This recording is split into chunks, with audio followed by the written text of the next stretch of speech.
researcher for the website geoengineeringwatch.org. The purpose of our site is to share very, very critical data on the ongoing climate engineering, solar radiation management programs happening around the globe. So the last thing in the world I wanted to do for the last now 12 plus years. Quite simply, the magnitude of this particular issue, this is not just another issue. This is the issue on which all others depend. If we don't deal with this, nothing else matters. So my background being in solar energy, I work for Bechtel Power Corporation, and I live in an off-grid home in Northern California in the wilderness on the east side of Lake Shasta. My home is the cover of the world's largest renewable energy magazine. When I moved here, I expected to find clean air. Started to lose massive amounts of my solar power uptake from whatever these aircraft were emitting. Clearly, something profound was going on in the skies. I researched the issue, found mountains of data on geoengineering, began to lab test the rain at a state-certified lab, did not want to find the materials listed in geoengineering patents, heavy metals, but I did. And those quantities went through the roof. Each subsequent rain was worse and worse, and quite simply, given the amount of data available on the subject, view we had of the aircraft above blocking the hole, all the lab testing, this issue was real. It is real. And it's creating cataclysm on planet Earth right now. And this is an issue we have to face. That's why I'm here. Because the walls are closing in so quickly that we need to have a public event with all those that are concerned enough to come, which tend to be the people that can move the ball forward in the battle. We need a conference with the latest data, with experts there, which we will have, former government scientists from Fish and Game, Forest Service, USDA. We have former defense industry people. We'll have one of the attorneys there from the legal team that's working with us to try to file suit. A lot of experts and a presentation that I will do with the latest data to make this point clear to all those in attendance and those who will watch the film of this event. That, again, if we don't deal with climate engineering, very soon, nothing else will matter. Climate engineering is disabled. It's completely derailing and disabling the Earth's all support systems. Every breath we take is toxic. Every inch of the planet is now contaminated with these toxic heavy metals. It's destroying the ozone layer, just killing plankton. The downstream effects are absolutely cataclysmic. The military-industrial complex is too heavily invested to turn back. The only thing that can stop them is a public that wakes up fully to this issue. And if we don't stop these programs, we have a lot of challenges to face at best. But climate engineering is disabling what's left of the planet's life support systems. If we don't stop climate engineering, nothing else will matter. The purpose of this event is to make that point clear. Everybody is needed in this battle. Chemtrails is the layman's term, yes, for climate engineering, the intentional dispersion of toxic heavy metals into the atmosphere by jet aircraft. We have any form of climate engineering should be considered weather warfare. The two are inseparable. The main aspects of the geoengineering programs are the saturation of the atmosphere with electrically conductive, toxic, light scattering metal particulates, and radio frequency transmissions like that which the HARP facility puts out in Alaska. And that's only one facility of dozens of large ground-based facilities, an unknown number of sea-based SPX radar, sea-based X-band radar. There's transmissions going on all over the globe. That's part of how they manipulate these particulates in the atmosphere, and all of the above is hugely harmful to the human body, to the ecosystem, to the web of life as a whole. So I am not qualified to test the material itself. We do need a lab for that, and we do use a lab, the state-certified lab. We've done about 70 plus lab tests there, and I don't know anybody who does their own testing, but we have lab facilities that are designed for that purpose, so we rely on that testing. As far as analyzing the amount of data coming down, yes, I'm qualified, and so would anybody else who is willing to do some basic research to understand certain cause and effects of this. When we have rain that is laden with aluminum, changing the rain pH, for example. We were seeing rain pH values that are 10 to 12, sometimes 14 times higher than it should be toward alkaline. And now the soils are so loaded with this material, soil pHs have changed as well. So our society has been trained to think that only a particular specialist in a particular area is qualified to make a particular statement.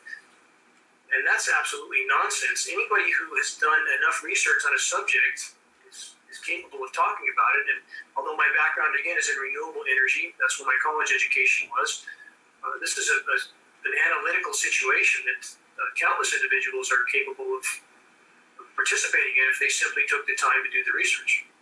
I'm hoping they will prioritize, that they will accept the fact that of all the challenges we face, if we can't inhale air without sucking in toxic heavy metal materials with known neurological effects that affect so many forms of human disease that we really don't have the time to talk about it here.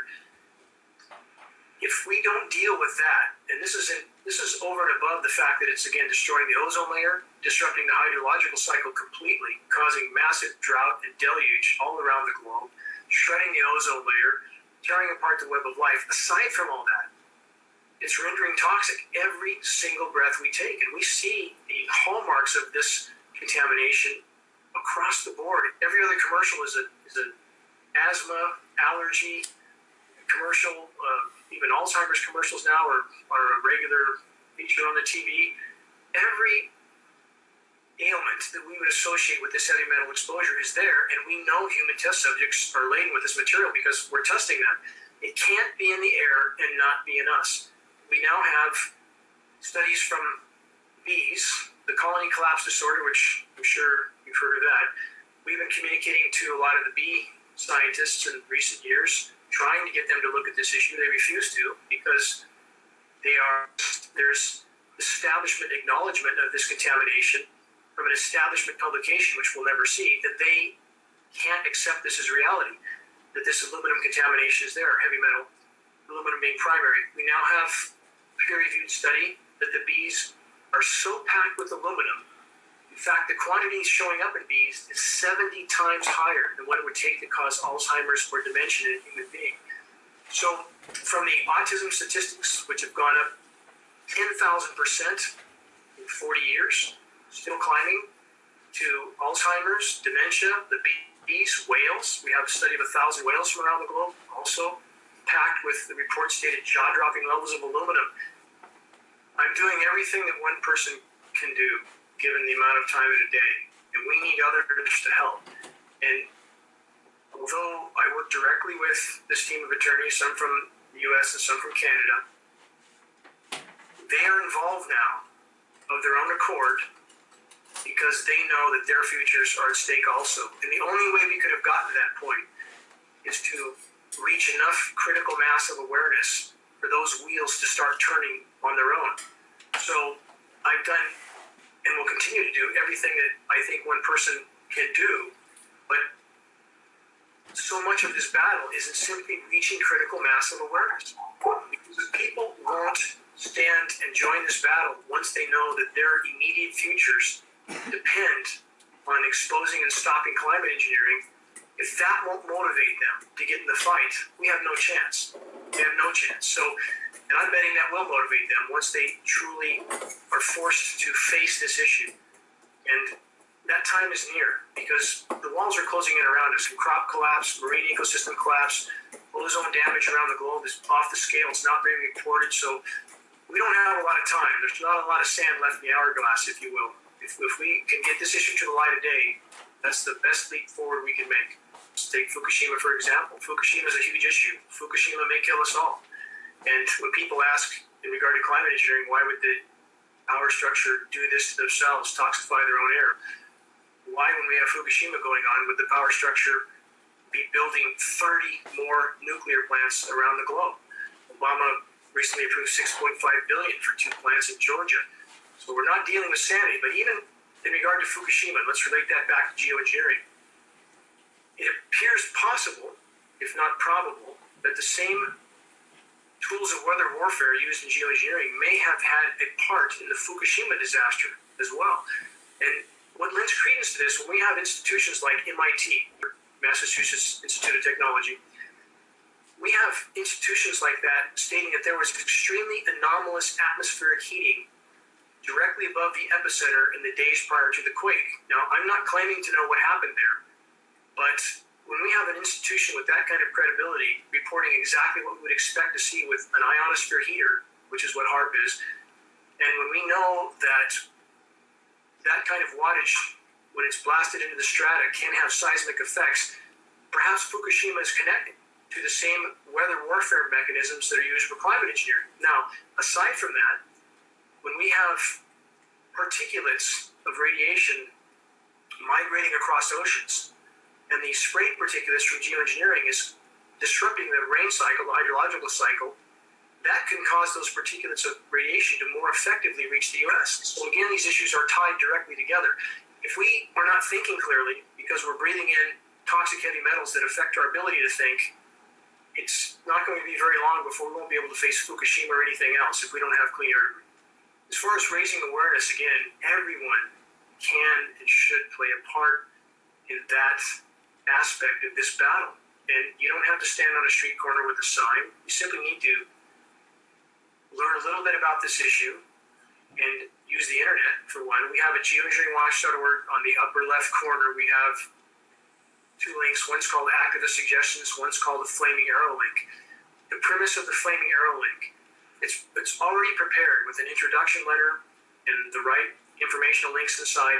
All a person has to do is find the right contact, whether it's an autism group, Alzheimer's group, ag group, environmental group, the list is endless. Find those groups, locate the contact, and send them that Flaming Arrow link. And the point is, again, spot awareness in that group. And if credible data is mailed out to all these groups, a lot of those groups are going to at least have their eyes opened to this issue. When they start to look around and start to connect the dots, now we have another, quote, spot fire of awareness so that we can more easily, more quickly reach critical mass. So this is something everybody can participate in. Flyers, which we have available for free download off geoengineeringwatch.org. You can print them locally. That's a big key also, because when people simply point at the sky and rant chemtrails and without any data to pass on, that's not typically very effective. You need to have some idea of what this issue is. Use the science terms. That's extremely important. The chemtrails term has no basis in the science world at all. So use the science terms, pass on credible data, and help us get this issue to the light of day. And once we do, there will be a shockwave around the globe, because there's nobody on this planet that hasn't been horrifically harmed by these programs. Again, right now what the power structure is doing, people ask about the why, and why would they be engineering the climate? And again, that should be a very easily accessible answer. They've always wanted power and control, and there's aspect to it, but now there's a lot of effort to hide what's going on, to hide the severity. Habitations are at sea level, and a lot of those habitations are not going to be habitable all that much longer. Miami's pumping out every high tide already, and we now have the most recent data. It's about 3 weeks old from the top scientists in the field that sea level is rising, in fact, 10 times faster than we've been told. Obviously, the power structure is going to try to hide this. People need to understand this is a very non-linear equation, and people have been trained to believe that climate changes can't take place in periods shorter than centuries or even millennia. This is not true. We're undergoing what should be categorized as a climate shift, because there's a lot of unnatural factors in this equation. And right now, the shift is happening at blinding speed. 10 times faster than what has been formerly publicized. Yes, 10 times faster than the former estimates. It's not my assumption or my opinion. It's what the data on the ground dictates. And this is, let's forget about NASA and NOAA and all these agencies, because people have great disdain for these agencies, and they should, because these agencies are not disclosing climate engineering. They're lying about that issue, which is making the warming situation far worse, not better. They're lying about a lot of things, but we don't need their data to know that the cryosphere is melting, because we have film footage of it happening. And I would encourage anybody to watch a film called Chasing Ice, for example. No politics, no agenda, simply film footage that cannot be denied. We don't have fires raging around the globe because the planet's getting cooler. We don't have methane releasing all over the globe, frozen methane, formerly frozen, because the planet's getting cooler. So although the East Coast has been kept cool for about 2.5 years, completely geoengineered, and the news has talked to us about the Boston snow over and over and over all winter long, without mentioning, oh, by the way, the Sierra's 14,000 feet up has no snow, and it's 90 degrees in California in January. We know the cryosphere is melting. It's melting at a horrific rate. Expansion of sea ice in a few areas of Antarctica, the only place in the cryosphere is the only place there's any expansion is the sea ice in Antarctica. Why is that happening? Because there's so much fresh water running off the land from the melting land ice that it's desalinating the ocean. So again, it's not about Al Gore. Al Gore is part of the power structure. He's played the part they wanted him to play to make everybody hate him so much that they simply stop looking at data and they come to a conclusion and they won't believe anything else. And this is a problem for us. I hope we get over, because Al Gore and carbon credits are both scams. But we have real issues happening on the ground. The planet's burning down everywhere. I mean, there's fires everywhere. We have eroding shorelines, and climate engineering is making, I want to make this point clear, climate engineering is making all of that worse, not better. So it's not mitigating anything, it's helping to fuel the fire. Another scientist on the Greenland ice study group whose plane crashed very spectacularly, I believe in January. The list goes on, and this particular Greenland scientist was perhaps the type that might start to truly sound the alarm about how bad things are. And people like that seem to go away. Matt Simmons, I'm not sure you know who he is. He was the world's foremost independent expert on deep sea drilling. He went on CNN about the well leak in the Gulf of Mexico, the Macondo well. He stated things they didn't want him to say, that the well was still leaking, the seafloor had heaved, that they couldn't stop that leak, and he was dead the next night in his pool. So all these people, though, were part of the system. And it seems that the establishment deals especially harshly with those people who have taken an oath to that system and then break that oath. So some of us have never taken that oath, and they know how grave our situation is. They all know. I've spoken to a NOAA scientist face to face who said this to me, and I'm quoting verbatim. We all know these programs are going on. We're alarmed as hell. We don't know what to do about it. And let's look at another quote-unquote accident. John Wheeler, Bush aide, seen outside the Pentagon. This is 3 years ago, 4 years ago, threatening to blow the whistle on the climate engineering programs. He was found in a landfill 2 days later. Maybe another coincidence. This is, again, people need to wake up. The power structure will do anything and everything to hide this particular issue, because everyone on the planet has been harmed, irreparably harmed. This heavy metal that we all have inside us now can't just be removed. It's done permanent, irreparable damage to us, to the planet. The liability issue is huge. I've spoken to one of the architects of these programs, a single phone call arranged by a congressional candidate that made this connection. And I recorded 2 email conversations with this person from Oak Ridge Labs. And this is what he stated in regard to the government's attempts to hide these programs. He said they will do everything to hide this because they know, and I'm quoting just about verbatim, he said they know if the public finds out, they will seek out those responsible and hang them or shoot them in front of a firing squad. Those are his words, not mine. If this issue gets out, there will be a complete paradigm shift. And I'm not saying our troubles are over by any means. They've just begun. But if there's one issue that could overturn the current juggernaut of insanity, it's this issue. If we get it out. Supersedes all other issues. And although we have countless forms of contamination, absolutely countless forms, to our bodies, to the environment, nothing compares with climate engineering. Let's look statistically at what geoengineer David Keith stated on the record at an international geoengineering conference, which I confronted him. This is on film and on the record, but his stated annual goal was to dump 20 million tons of aluminum nanoparticulates into the atmosphere annually. That number might not mean much to a lot of people, but if you break it down, it starts to be pretty scary. That's about 1,000 tankers, military aircraft tankers, a day, 24/7, 365 days a year, dumping about 60 to 70 tons apiece. Aluminum nanoparticulates, why do they use such small particles?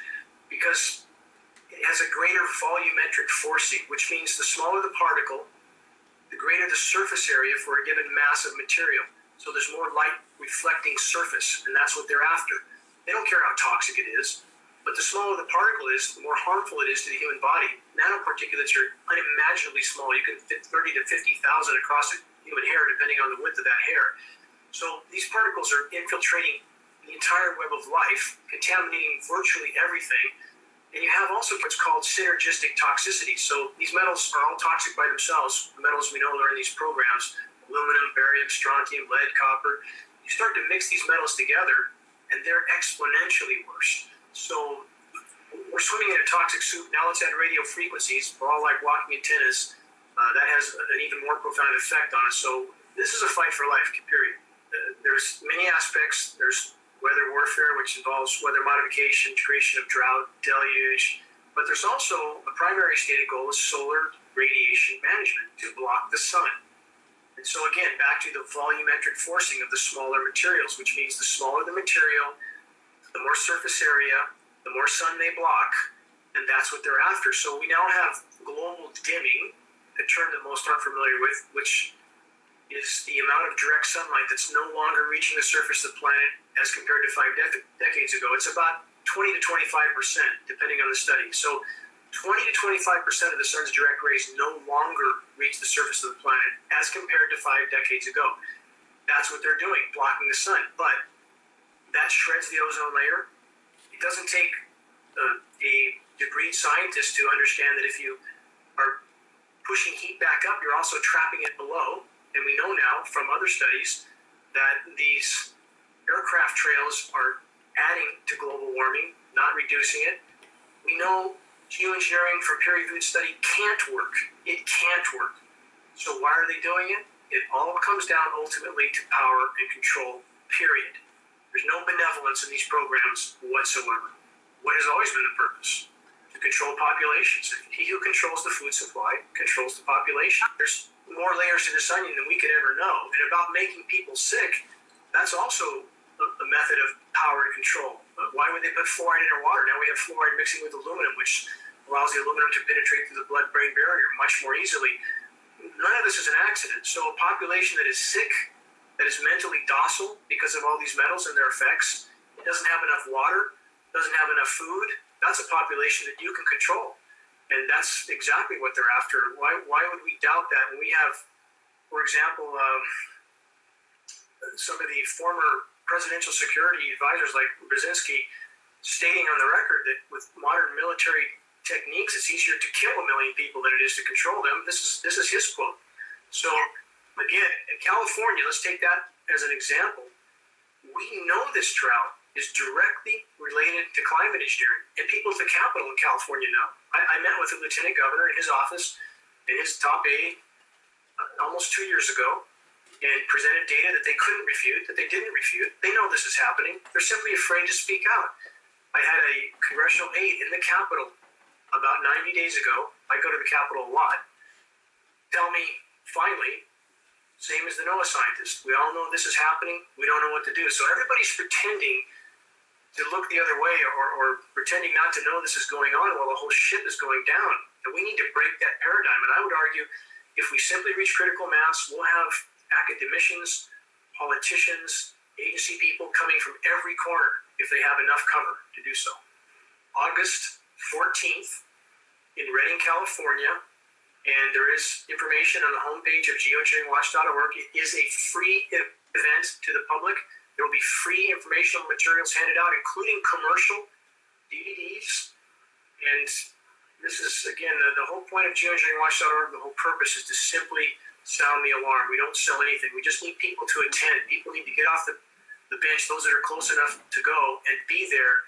And again, with an event like this covered by mainstream media, and they promised us coverage, that's what it takes to get this issue to the light of day, where it can no longer be ignored. Actually, John B. Wells is coming to go see the event. Many know who he is from Caravan to Midnight. And as I mentioned before, government scientists, former U.S. Forest Service scientists, former California Department of Fish and Game scientists, former USDA scientists, former military meteorologists, former defense industry person, a very prominent Northern California neurologist speaking out about this issue. So there's a lot of people there. A former military person is going to speak out as well from the Navy. So yes, we have a panel of experts that will be there as well, in addition to an updated presentation, which I will be giving to, as I said before, make this point clear. We either deal with this issue or it's game over. That's what the data states. But any notion that we are not radically starved of precipitation, the data does not support that. It's not a this or that scenario. Climate engineering causes drought and deluge. So moisture that is robbed from one area, when you saturate the atmosphere with too many particulates, as they're doing over the West right now, if there's too many particles, there's too many condensation nuclei. So the rain can't combine and fall. They can simply scatter it and migrate it. But it's going to come down somewhere, and they have the ability to dictate where it comes down largely. It's not an exact science, but with the radio frequencies, they can cause the particulates to scatter, repel each other, and thus diminish the rain, or to attract each other, coagulate, big enough condensation nuclei, the rain comes down. So both are forms of weather warfare, drought and deluge. So absolutely. Was there record snow in Boston this year? Absolutely. Was it natural? Absolutely not. So when we look at an atmosphere with the relative humidity going down on a planet that's getting warmer, that's impossible with the laws of physics, without a factor that's not being acknowledged. And that factor is climate engineering and an atmosphere filled with light deflecting, evaporation reducing particulates. So yes, there is drought and there is deluge, but both are directly connected to climate engineering. It's a cat and mouse communication to another Air Force member, because the former Air Force personnel that was involved with the programs has signed a non-disclosure agreement with our government that contains a provision for lethal enforcement. You talk, you die. So he's not about to start singing like a canary directly to anybody. So that's why we don't see pilots talking out about this, especially any that might be involved. I would argue many of the pilots don't know what they're involved with in the case of commercial airplanes, because the aircraft are being used, but not the personnel to fly them. These are automated systems. I've spoken to a KC-135 pilot directly, had no idea what he was doing up there. And after asking questions, he apparently got medicated and put behind a desk. So we're not going to see a direct whistleblower. And I think it's, again, the closer we reach the critical mass, the closer we get to that, the more likely something like that is to happen. Because also, all the scientists in academia have invested in this lie. They're all so invested in this lie that now, in order for them to face this, they have to admit that they were hiding this the whole time. So they just keep doubling down on the lie. But right now, again, we're all ankle deep in water on the deck of the Titanic. People have no idea how severe our situation is, how fast the planet is dying, how quickly species are dying off. Mathematically, right now, we're on a very, very short time horizon, all of us. Species extinction rate, again, off the scale. We're approaching 300 species a day, plant, animal, and insect going extinct. So the bottom line is, at this point, we don't have a lot of time. And we need everybody to join this battle. Again, the equation is like this. If you have a car going 100 miles an hour, 10 feet from impact into a concrete wall, you can't say where all the pieces are going to go, but you can say that it's going to hit. It's going to be very, very brutal. So when we have global ocean pelagic fish populations down 95%, oceans acidifying rapidly, marine die-off is off the scale. We're not going to be eating fish much longer. I mean, the fish we eat now are either contaminated with oil or Fukushima radiation, but they're all dying. Freshwater fish are dying also. They just shut down the streams in Oregon because the fish are dying because the water is so hot. UV radiation is helping to heat that water. We now know 80% of the salmon in the Columbia River Basin are dead or dying. Our situation is imploding. And again, on the crop loss right now, we see from these weather cataclysms that are happening. By the way, you have disaster capitalists making money off those cataclysms, which we didn't talk about, but just one footnote. Derivative trading on weather disasters run by those who actually make the disasters. So from any angle, nature has provided 75% of global GDP for free. No more, no longer. So we're living in a delusion. And that delusion is disintegrating by the day. Climate engineering is the greatest single thing affecting that, but by no means the only one. Cutting down forests, putting 100 million tons of CO2 in the atmosphere a day, paving the planet, those are all problems. Climate engineering is an even bigger problem. So right now it's a simple equation. Given the imploding biosphere, the planet cannot sustain the population, period. That's a mathematical fact. And this is where the equation is not cut and dried. We need to get away from the thinking that if we just do A, B, and C, everything will go back to the way it was, because that's not going to happen. And for a lot of people, if they don't have such a guarantee, or you can't tell them that, buy a solar panel and get a Prius and everything will be fine. If you can't tell them that, they don't want to do anything. And we need to get away from that type of philosophy. We need to adopt the philosophy that we owe our children. We owe our children everything we can do to fight for their future, no matter how dark the horizon. It's not an option, if you will. It's an obligation to do this. So although we are past the point of no return, we're through the guardrail, we're going to the bottom of the canyon, period. But that doesn't mean the planet will not sustain any life if we take certain steps, if we're able to change course to a certain degree. And fighting for that, fighting for what's left of the planet's life support systems is our obligation to our children. Whether we have them or not is irrelevant. It's our obligation to the children of the world, period. So the notion that we're going to just put things back into the paradigm we had, it's not going to happen. But we could still salvage the planet's ability to sustain life if everyone pulled together. The paradigm shift will be total. From agencies, officials, scientists, they would know that this lie is so immense that their lives have been irreparably damaged from it, irreparably damaged. And if we can simply reach that point, again, we'll have great challenges to face, but this is the greatest of all that we must deal with. We have categories on the site so you can find data in particular subject matter. Again, no advertisement to clog the site's function. And we have links on the site to help you sound the alarm with others around you. You can download flyers for free. So our site is designed to be a tool to help sound the alarm in this issue. Geoengineeringwatch.org, again, is our website, and we will continue to put out data every day. Data is unfolding extremely quickly right now, and I want to stress that to people. This is a very non-linear equation, and just in a nutshell, the whole condensation trail subject is the greatest lie ever perpetrated on the population of the planet. This is not condensation, in almost all cases not. And we have tutorials there of, for example, the high bypass turbofan jet engine, which is all commercial aircraft and all military tankers, by design almost incapable of producing a condensation trail, except under the most extreme circumstances. So even the short, bright trails still spray. So look at the film footage of the tankers we have spraying in altitude. There's no argument. That's what they're doing. They're turning on and off. Look at the data. Learn a little bit. Arm yourself with something you can pass out like flyers. Help us sound the alarm. Every day counts. Again, it's August 14th. It's a Friday night. The doors will be open from 4 in the afternoon till at least 10. So some of the speakers, the government scientists and so forth, will be there ahead of time to communicate with people that are coming to the event. The event will start at 6:45. The scientists will give statements of urgency, and then the PowerPoint presentation, which I will give, an updated presentation again to make clear the severity of this issue and how critical our time is. And then we'll have a panel discussion with the audience with Q&A. And a lot of free materials to hand out. At least 500 commercial DVDs will be given away free. We have about 10,000 color, glossy, 100-pound paper flyers to give away. They're very expensive flyers, so everything's free. We just simply need people to show up and to help us bring this issue to the light of day. The auditorium seats about 1,100. It's a very big auditorium, very easy access in the middle of Reading.